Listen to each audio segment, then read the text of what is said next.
Welcome to non stop news. You watching Sakshi TV. నేను కార్తీక్ కర్వ. నేను Maheshwari. Details లోకి వెళ్దాం. వాయుగుండం తీరాన్ని తాకింది. ఒడిశాలోని గోపాల్పూర్ వద్ద తీవ్ర వాయుగుండం తీరాన్ని తాకినట్లు ఐఎండీ వెల్లడించింది. మరికొద్ది గంటల్లో తీవ్ర వాయుగుండం బలహీనపడే అవకాశాలు ఉన్నాయి. వాయుగుండం తీరం దాటినప్పటికీ ప్రభావం ఉంటుందని వాతావరణ శాఖ అధికారులు చెబుతున్నారు. రేపు కూడా పలు ప్రాంతాలలో భారీ వర్షాలు ఉండే అవకాశం ఉంది.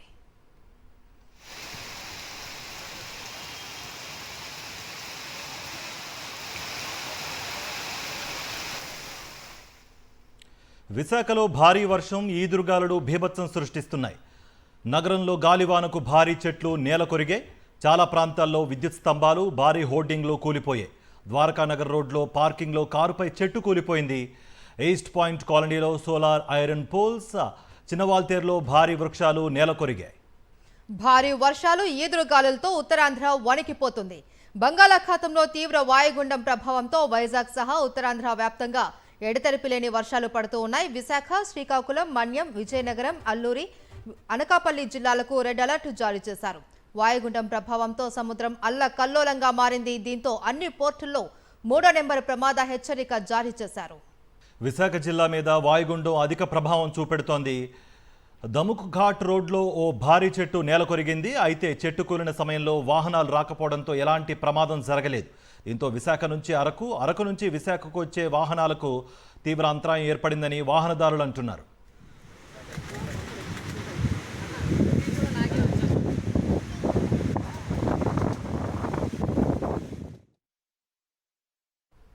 ఇక శ్రీకాకుళం జిల్లా వ్యాప్తంగా భారీ వర్షం కురుస్తుంది. పలాస నియోజకవర్గంలో కుండపోత వాన పడింది. వజ్రపు కొత్తూరు మండలంలో భారీ వర్షం కురిసింది. హుకుంపేట, గనుపనిలో ఇళ్లలోకి వర్షపు నీరు చేరింది. వంశధార, నాగావళి నదులకు వరద ముప్పు ఉంది. శ్రీకాకుళం పట్టణంలోని పలు కాలనీల్లో రోడ్లపైకి మురుగునీరు చేరింది. దీంతో స్థానికులు తీవ్ర ఇబ్బందులు పడుతూ ఉన్నారు. జిల్లాలో కేంద్ర రాష్ట్ర ప్రభుత్వాలు ఉన్న డ్రైనేజీ వ్యవస్థను పట్టించుకోవట్లేదు అంటూ స్థానికులు ఆగ్రహం వ్యక్తం చేశారు. పార్వతీపురం, మన్యం జిల్లా కురుపాం ఏజెన్సీలో భారీ వర్షం, ఈదురుగాలులు రైతులను నిండా ముంచేశాయి. 100 ఎకరాల అరటి పంట నేల కొరిగింది. మరో 10 రోజుల్లో పంట చేతికి అంది వస్తున్న సమయంలో భారీ నష్టం చేకూర్చిందని రైతులు ఆవేదన వ్యక్తం చేస్తున్నారు. తమని ప్రభుత్వమే ఆదుకోవాలని కోరుతున్నారు. ఇక కుండపోత వాన కారణంగా రోడ్డుపై భారీ వృక్షాలు నేల కొరిగాయి. జిఎమ్మ వలస, కాకితాడ గ్రామాల్లో ప్రధాన రహదారిపై గెడ్డలు ప్రవహిస్తుండడంతో రాకపోకలు నిలిచిపోయాయి. ఈదురుగాలులకు ప్రజలు భయాందోళనకు గురవుతున్నారు. గోదావరి నీటి మట్టం క్రమంగా తగ్గుతుంది. ధవళేశ్వరం కాటన్ బ్యారేజ్ వద్ద 12.5 అడుగులకు నీటి మట్టం చేరింది. 10,29,000 క్యూసెక్కుల నీరు సముద్రంలోకి విడుదల చేస్తున్నారు. ఇంకా మొదటి ప్రమాద హెచ్చరిక కొనసాగుతూనే ఉంది. కోనసీమ లంక ప్రాంతాల్లో వరద తగ్గుతోంది. ఇంకా వరద ముంపులోనే గంటి పెదపూడి, అప్పనపల్లి, కనకయ్య లంక, కాజ్వేలు ఉన్నాయి.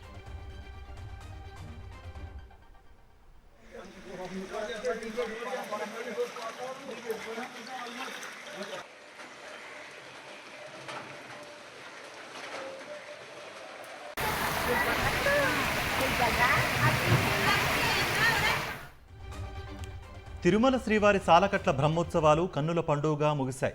ఇవాళ ధ్వజారోహణంతో ఉత్సవాలను ముగించారు. ఆఖరి రోజు శ్రీవారు బంగారు తిరుచి వాహనంపై మాడవీధుల్లో విహరించారు.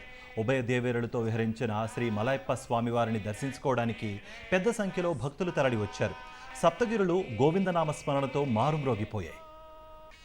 ఇంద్రకీలాద్రిపై దసరా మహోత్సవాలు ఘనంగా ముగిశాయి. చివరి రోజు అమ్మవారు శ్రీ రాజరాజేశ్వరి దేవి అలంకారంలో భక్తులకు దర్శనమిచ్చారు. దేవి నవరాత్రుల్లో ఆఖరి రోజు విజయదశమి కావడంతో భక్తులతో ఇంద్రకీలాద్రి కిక్కిరిసింది. తిథుల్లో హెచ్చు తగ్గులు రావడంతో ఈ ఏడాది 11 రోజుల పాటు ఉత్సవాలు నిర్వహించారు. చెరుకు గడను వామహస్తముతో ధరించి దక్షిణ హస్తముతో అభయాన్ని ప్రసాదిస్తూ అమ్మవారు దర్శనమిచ్చారు. అమ్మవారి దివ్య దర్శనం ద్వారా సకల శుభాలు, విజయాలు కలుగుతాయనేది భక్తుల విశ్వాసం. సామాన్య భక్తులతో పాటు భవానీ భక్తులు అధిక సంఖ్యలో తరలివచ్చారు. ఇక వేడుకల సందర్భంగా ఏర్పాటు చేసిన సంస్కృతి కార్యక్రమాలు, వేషధారణలు భక్తులను ఆకట్టుకున్నాయి. ఇక దుర్గాఘాట్లో హంస వాహనంపై గంగా పార్వతి సమేత మల్లేశ్వర స్వామివార్ల ఉత్సవ విగ్రహాలకు పూజలు నిర్వహించారు.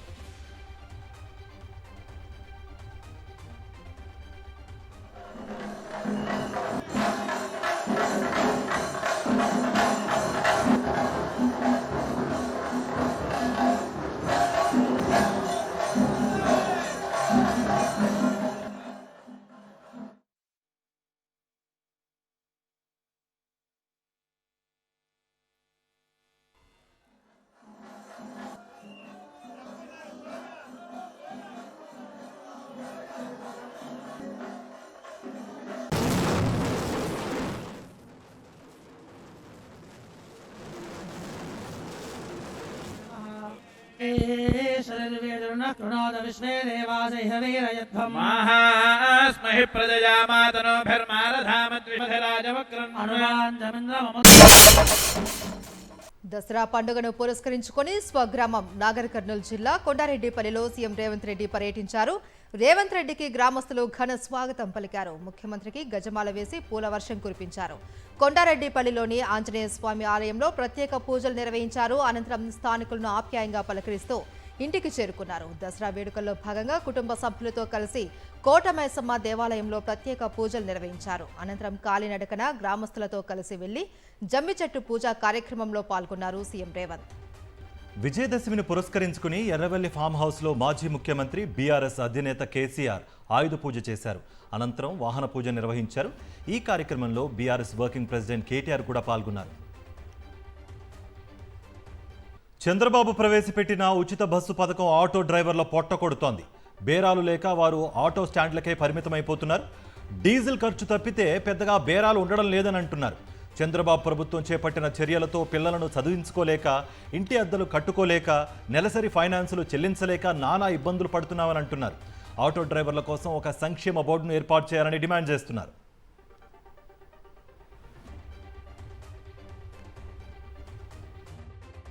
వాళ్ళు ఏంటంటే 15,000 ఇస్తే మాకు ఎక్కడ సరిపోతుంది సార్? మేము పిల్లల్ని పోషించుకోవాలి.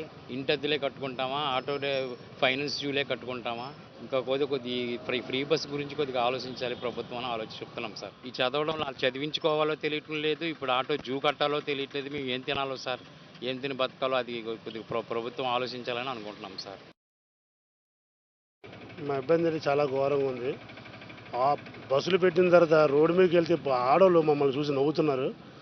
బస్సులు ఫ్రీ బస్సులు ప్రతి మధ్య రోడ్ వెళ్ళా అట్నీ రాని 30 రూపాయలతో కష్టం అయిపోతుంది. రోజుకు 100-150 రూపాయలు చేయడం కష్టం అయిపోతుంది.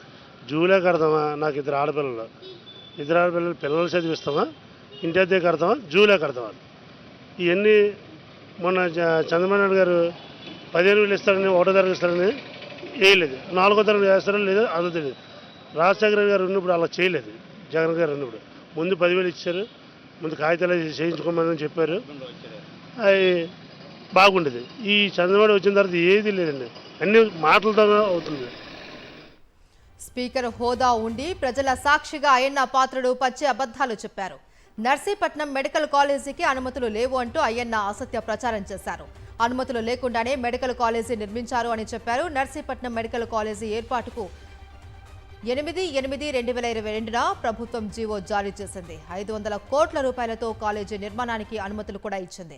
అనుమతులు లేకపోతే కూటమి ప్రభుత్వం మెడికల్ కాలేజీని ఎలా ప్రైవేటు పరం చేయగలదు అంటూ అయ్యన్నను నిలదీస్తూ ఉన్నారు ప్రజలు. స్పీకర్ అయ్యన్న పాత్రుడి అసత్య ప్రచారంపై నర్సీపట్నం ప్రజలు ఆగ్రహం వ్యక్తం చేస్తున్నారు.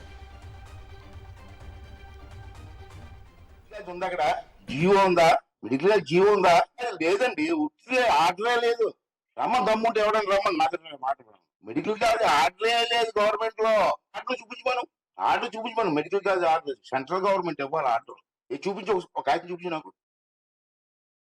అది మెడికల్ కాలేజ్ ఉందా? అక్కడ జియో ఉందా? మెడికల్ కాలేజ్ జియో ఉందా? లేదండి, ఆటలే లేదు. రమ్మని దమ్ముంటే ఎవడని రమ్మని నాకు మాట. మెడికల్ కాలేజ్ ఆటలే లేదు గవర్నమెంట్ లో. ఆటలు చూపించమను మెడికల్ కాలేజ్ ఆటలు సెంట్రల్ గవర్నమెంట్ ఇవ్వాలి. ఆటలు చూపించి ఒక ఆయన చూపించి నాకు. విజయభేరి మోగించిన ధీరుడిలా మిథున్ రెడ్డి మాట్లాడిన మాటలు కార్యకర్తలకు ఎంతో స్ఫూర్తిని కలిగించాయన్నారు భూమన కరుణాకర్ రెడ్డి. పోరాడితే పోయేదేమీ లేదు, బానిస సంఖ్యలు తప్ప అని చెప్పి అందరికీ ఆదర్శమయ్యారని అన్నారు. మిథున్ రెడ్డి మాటల ద్వారానే తాను కూడా ప్రేరణ పొందానని చెప్పుకొచ్చారు.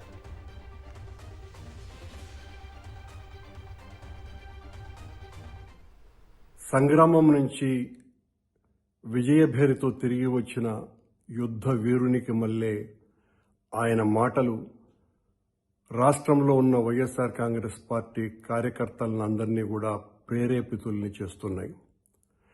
నిర్బంధాలు, దౌర్జన్యాలు, దాష్టికాలు మనల్ని ఏమీ చేయలేవు, పోరాడితే పోయేదేమీ లేదు అన్నటువంటి ఒక మహత్తరమైన నినాదం మళ్లీ వైఎస్ఆర్ కాంగ్రెస్ పార్టీ కార్యకర్తలకందరికీ కరదీపికగా అందించినట్టుగా కనపడుతున్నది.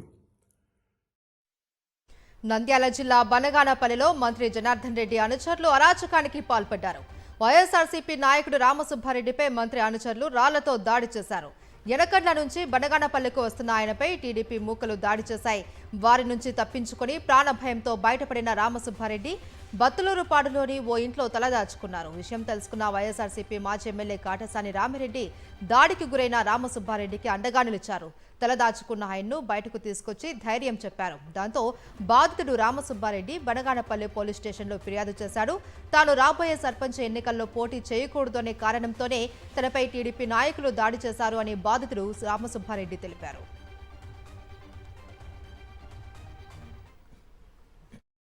టీడీపీ లీడర్లు ఇంకా కొంతమంది కలిసి నా మీద కక్షపూర్వకంగా ఉన్నారు.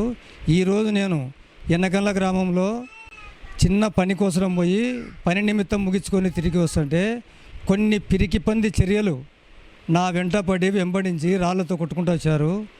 నేను ఒక్కడిని భయభ్రాంతులతో చంపుతామని వెంబడి పడింటే బత్తులూరుపాడు దగ్గరికి వచ్చి బత్తులూరుపాడులో ఒక ఇంట్లోకి పోయి అక్కడ తల దాచుకొని మా అన్న కాటసాని రామిరెడ్డి గారు ఫోన్ చేశాను. అన్న బండిని పంపించాడు.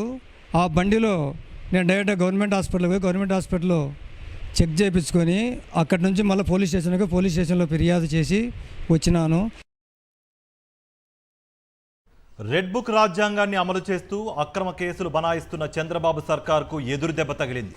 పచ్చ నేతల ఆదేశాలను తూచా తప్పకుండా అమలు చేస్తున్న పోలీసులకు కడప న్యాయస్థానం మొట్టికాయలు వేసింది. సోషల్ మీడియాలో ఓ పోస్ట్ షేర్ చేసినందుకు మాజీ డిప్యూటీ సీఎం అమ్జద్ బాషా పిఏ ఖాజాను పోలీసులు అరెస్ట్ చేయడాన్ని కడప కోర్టు తప్పుపట్టింది. కేవలం ఒక పోస్టింగ్ షేర్ చేస్తే అరెస్ట్ చేస్తారా అంటూ పోలీసులకు మొట్టికాయలు వేసింది కోర్టు.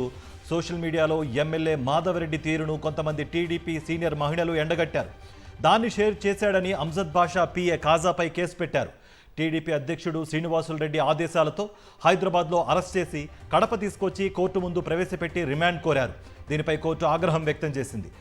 స్టేషన్ బెయిల్ ఇచ్చే కేసులో రిమాండ్ కోరడం ఏంటని పోలీసులని సూటిగా ప్రశ్నించింది. కోర్టు వ్యాఖ్యలతో టీడీపీ అధ్యక్షుడు శ్రీనివాసులు రెడ్డికి షాక్ తగిలినట్లయింది. 41A నోటీసులు ఇచ్చి ఖాజాను విడుదల చేయాలని కోర్టు ఆదేశించింది. న్యాయస్థానం ఆదేశాలతో అమ్జద్ బాషా పిఏ ఖాజా విడుదలయ్యారు.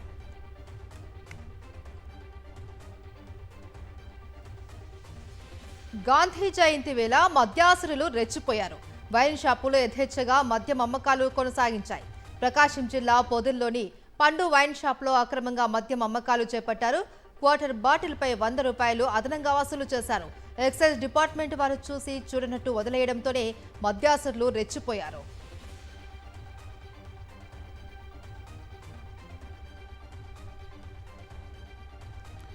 సంక్షేమ హాస్టళ్లపై కూటమి సర్కార్ నిర్లక్ష్యానికి విద్యార్థులు బలవుతున్నారు. మన్యం జిల్లా కురుపాంలో అన్యం పుణ్యం తెలియని విద్యార్థులను మృత్యు కబళించింది. గిరిజన సంక్షేమ హాస్టల్లో 42 మంది, ఏకలవ్య పాఠశాలలో 6గురికి పచ్చ కామెర్లు రాగా అందులో చికిత్స పొందుతూ 2 బాలికలు మృతి చెందారు. దీంతో బాధిత కుటుంబ సభ్యులు కన్నీరు మున్నీరుగా విలపిస్తున్నారు. సంక్షేమ హాస్టళ్లలో 2 నెలలుగా RO వాటర్ ప్లాంట్ పనిచేయడం లేదు. వర్షాల కారణంగా నల్లాల ద్వారా వస్తున్న కలుషితమైన నీటినే విద్యార్థులు తాగుతున్నారు. అంతేకాక అవే నీటిని వంట చేసేందుకు సిబ్బంది వినియోగిస్తున్నారు. దీంతో విద్యార్థులు పచ్చ కామెర్ల బారిన పడి ప్రాణాలు కోల్పోతున్నారు. గిరిజన సంక్షేమ హాస్టళ్లపై కూటమి ప్రభుత్వం వ్యవహరిస్తున్న తీరు పట్ల తల్లిదండ్రులు ఆగ్రహం వ్యక్తం చేస్తున్నారు. ఇక్కడ ఫైనలైజ్ మేమేమొచ్చామనంటే వాటర్ కంటామినేటెడ్ అనేది జరిగింది. అయితే ఇక్కడికి వచ్చినప్పుడు వాటర్కి సంబంధించి మీరు ఎటువంటి వాటర్ ఇస్తున్నారన్నది ప్రిన్సిపల్ గారిని అందరినీ అడిగినటువంటి సందర్భంలో RO ప్లాంట్ పనిచేస్తుంది, మేము RO ప్లాంట్ వాటర్ ఇస్తున్నాం, వేడి నీళ్ళు కూడా ఇస్తున్నాం, ఫిల్టర్స్ బాగానే అంతా బాగానే చెప్పారు. మేము RO ప్లాంట్ చెక్ చేయడానికి వస్తే RO ప్లాంట్ పనిచేయట్లేదు. ఇక్కడ ఉన్నటువంటి కుక్ని మేము ప్రశ్నించడం జరిగింది. ఆవిడ చెప్పింది, అమ్మ 2 నెలల నుంచి వాటర్ ప్లాంట్ పనిచేయట్లేదు అని. అంటే దీన్ని బట్టి అర్థమైంది ఏంటి అని అంటే స్కూల్ మేనేజ్మెంట్, ప్రిన్సిపల్ కానీ వీళ్ళందరూ కూడా తప్పుదోవ పట్టించారన్నది అయితే అర్థమవుతుంది. చిత్తూరులో మైనర్ బాలికపై అత్యాచారం కేసులో పోలీసుల విచారణ కొనసాగుతుంది. 3 నిందితులు కిషోర్, మహేష్, హేమంత్ను పోలీసులు అదుపులోకి తీసుకున్నారు. నిందితుల నుంచి సేకరించిన వీడియోలు ఫోరెన్సిక్ ల్యాబ్కు తరలించారు. నగర వనంలో భద్రతా డొల్లపై పోలీసులు విచారణ చేస్తూ ఉన్నారు. సీసీ కెమెరాలు కూడా లేవు అంటున్నారు స్థానికులు. కూటమి నేతలు అత్యాచార ఘటనను పక్కదోవ పట్టించే కుట్ర చేశారు అని ఆరోపించారు.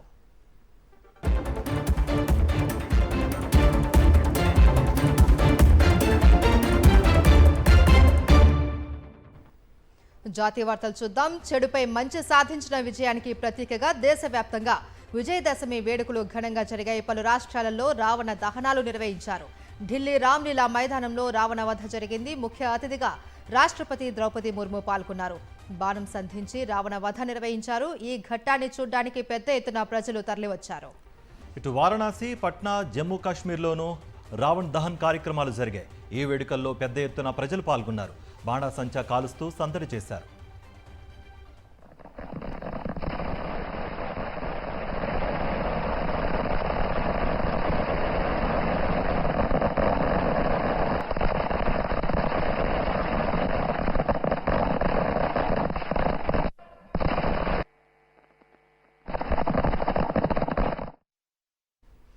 దసరా వేడుకలు దేశవ్యాప్తంగా ఘనంగా జరుగుతున్నాయి. హిమాచల్ ప్రదేశ్ రాష్ట్రంలోని కుల్లులో దసరా వేడుకలు ఘనంగా జరిగాయి. లక్షలాది జనం దసరా వేడుకల్లో పాల్గొన్నారు.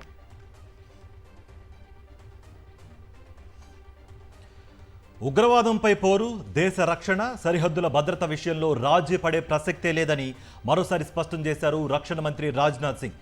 ఎలాంటి సవాళ్లనైనా ఎదుర్కోగల సామర్థ్యం, మనోబలం భారత సైన్యానికి ఉందన్నారు. విజయదశమి సందర్భంగా గుజరాత్లోని భుజ్ మిలిటరీ బేస్ను సందర్శించారు ఆయన.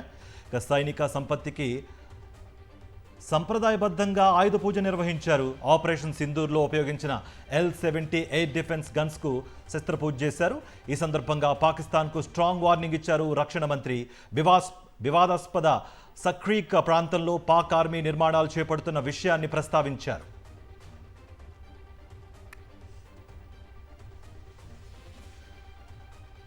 కర్ణాటకలో నాయకత్వ మార్పుపై ఊహాగానాలు జోరందుకున్న వేళ పార్టీ నేతలకు వార్నింగ్ ఇచ్చారు కాంగ్రెస్ నేత డిప్యూటీ సీఎం డీకే శివకుమార్. ఎమ్మెల్యేలు అందరికీ నోటీసులు ఇస్తున్నాము అన్నారు. సీఎం మార్పుపై గత కొంతకాలంగా పలువురు మంత్రులు, ఎమ్మెల్యేలు కీలక ప్రకటనలు చేస్తున్న క్రమంలో డీకే ఈ వ్యాఖ్యలు చేశారు.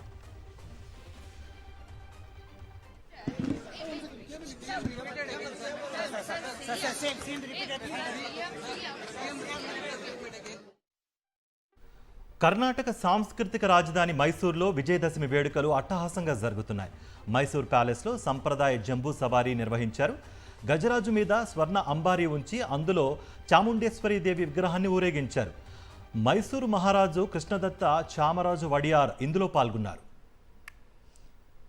వందల ఏళ్లుగా ఏటా జరిగే ఈ అపూర్వ ఘట్టాన్ని తిలకించేందుకు మైసూరు రాజవంశస్థులు, రాష్ట్ర ముఖ్యమంత్రి సిద్ధరామయ్య, మంత్రులు హాజరయ్యారు. భక్తులు, సందర్శకులు భారీగా మైసూరుకు తరలివచ్చారు. చాముండేశ్వరి దేవిని తీసుకొస్తున్న సమయంలో ప్యాలెస్లోని వీధుల్లో కళా ప్రదర్శనలు చూపర్లను ఆకట్టుకున్నాయి. కర్ణాటకలోని అన్ని జిల్లాల నుంచి వచ్చిన కళాకారులు, సంగీత వాయిద్య బృందాలు, వారసత్వం, సంస్కృతి ఉట్టిపడే వేషధారణ ధరించిన కళాకారులు అమ్మవారి ఊరేగింపు వేడుకలో దారి పొడవునా వారి కళలను ప్రదర్శించారు. దసరా ఉత్సవాలు ముగింపు సందర్భంగా బెంగాల్, బీహార్లో సింధూర్ ఖేలా కలర్ఫుల్గా జరిగింది. మహిళలు అమ్మవారిని ప్రార్థించి సింధూరం చల్లుకున్నారు. కోల్కతాలోని దుర్గా పండల్స్ వద్ద జరిగిన సింధూర్ ఖేలాలో విదేశీయులు కూడా పాల్గొన్నారు.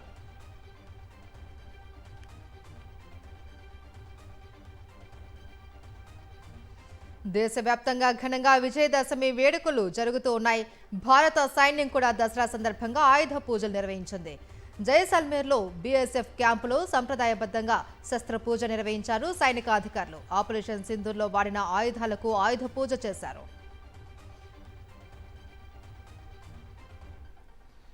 పహల్గామ్ ఉగ్రదాడితో భారత్కు అసలైన మిత్రులెవరో తెలిసిందన్నారు ఆర్ఎస్ఎస్ చీఫ్ మోహన్ భాగవత్.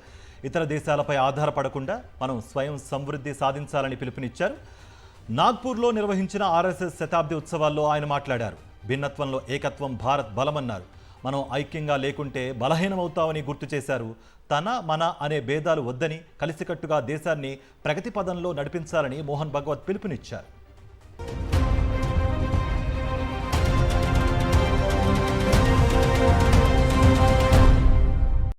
అమెరికాలో ఉంటున్న వేలాది మంది భారతీయులు ఏళ్లుగా ఎదురు చూస్తున్న గ్రీన్ కార్డు పైన ట్రంప్ ప్రభుత్వం దృష్టి పెట్టింది.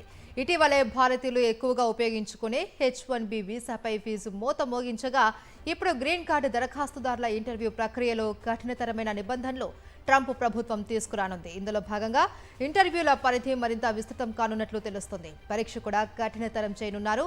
దరఖాస్తుదారుల సత్ప్రవర్తనపై ఇమిగ్రేషన్ అధికారులు మరింత లోతుగా దర్యాప్తు చేపడతారు. ట్రంప్ సర్కార్ తెస్తున్న ఈ కొత్త విధానం ఈ నెల 20వ తేదీ నుంచే అమల్లోకి రానుంది.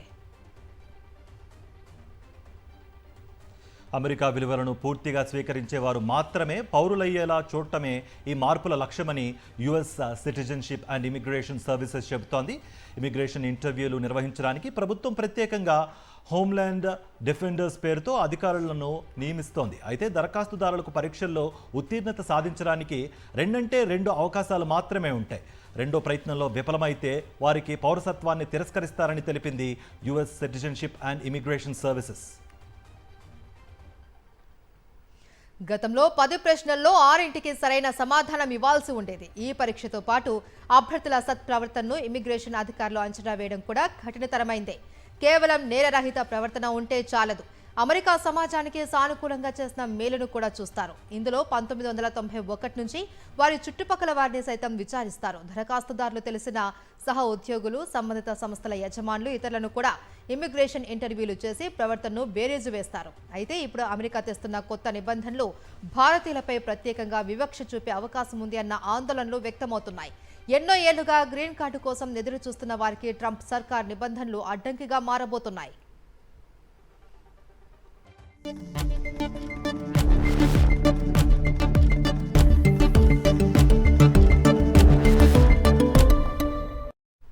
బిజినెస్ అప్డేట్స్ చూద్దాం. దేశవ్యాప్తంగా బంగారం ధరలు ఇవాళ స్వల్పంగా తగ్గాయి.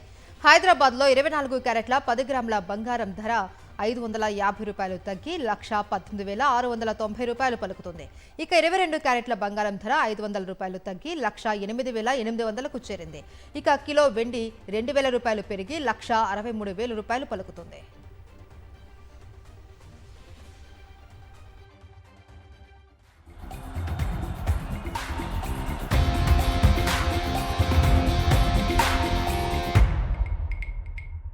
Let's dive into sports updates. Ahmedabad వేదికగా విండీస్తో జరుగుతున్న తొలి టెస్ట్లో టీమిండియా పైచేయి సాధించింది. తొలి రోజు ఆట ముగిసే సమయానికి 2 వికెట్ల నష్టానికి 121 పరుగులు చేసింది.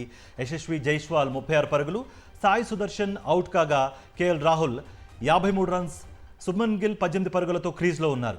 విండీస్ బౌలర్లలో జేడెన్ సీల్స్, రోస్టన్ చేజ్ తలో వికెట్ తీశారు. విండీస్ తొలి ఇన్నింగ్స్ స్కోర్కు భారత్ ఇంకా 41 పరుగులు వెనుకబడి ఉంది. అంతకుముందు టాస్ గెలిచి తొలుత బ్యాటింగ్ చేసిన విండీస్ 162 పరుగులకే ఆల్అౌట్ అయింది. టీమిండియా బౌలర్లు మహమ్మద్ సిరాజ్ 4, బుమ్రా 3, కుల్దీప్ 2 వికెట్లు, వాషింగ్టన్ సుందర్ 1 వికెట్ దక్కించుకున్నారు. విండీస్ ఇన్నింగ్స్లో 7వ నెంబర్ ఆటగాడు జస్టిన్ గ్రీవ్స్ 32 పరుగులే అత్యధికం. గ్రీవ్స్ కాకుండా Alick Athanaze 12, Brandon king 13, captain Roston chase 24, షాయ్ hope 26 పరుగులు చేయడంతో అతి కష్టం మీద 2 అంకెల స్కోర్లు చేశారు. ఈ ఇన్నింగ్స్లో భారత వికెట్ కీపర్ ధ్రువ్ జురేల్ 4 క్యాచ్లు పట్టాడు.